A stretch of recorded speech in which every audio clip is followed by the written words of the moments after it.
আসসালামু আলাইকুম, কেমন আছেন সবাই? আশা করি সবাই ভালো আছেন। আলহামদুলিল্লাহ আমিও ভালো আছি। তো আজকে আপনাদেরকে দেখাবো ক্যাপসিকাম এবং বেগুনের ভর্তা। শুধু হলুদ আর লবণ দিয়ে ক্যাপসিকাম এবং বেগুনটা আমি সরিষার তেলে ভেজে নিচ্ছি। এটা ভর্তা যেহেতু, তাই সরিষার তেলেই ভাজা ভালো। এটা সরিষার তেলে ভাজলে ভর্তাটা টেস্টি হয় আর কি। তো আমি এই একই ফ্রাই প্যানেই শুকনো মরিচ এবং কয়েক কোয়া রসুন তেলে নিব বা ভেজে নিব।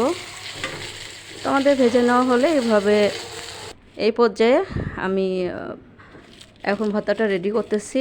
তো পেঁয়াজ এবং ধনেপাতা আর রসুনটা আমি এভাবে মথে নিলাম।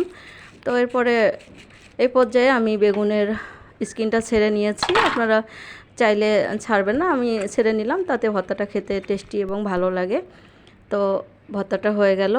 এখন আমি এটা ভাতের সাথে পরিবেশন করে দেখাচ্ছি। তো সামান্য একটু কাঁচা সরিষার তেল দিয়ে নিলাম। আপনারা চাইলে স্কিপ করবেন, আমার কাছে ভালো লাগে কাঁচা সরিষার তেলের ঘ্রাণটা। আমাদের ভর্তাটা রেডি হয়ে গেল। এখন আমি খেয়ে দেখাচ্ছি। আমার কাছে তো ভালোই লাগে ক্যাপসিকাম এবং বেগুনের ভর্তা। এটা চাইলে আমরা ক্যাপসিকাম টমেটোও ভর্তা করতে পারি। তো কেমন লাগলো আমার আজকের রেসিপিটা? যদি ভালো লাগে তাহলে লাইক কমেন্ট শেয়ার করবেন। আল্লাহ হাফেজ।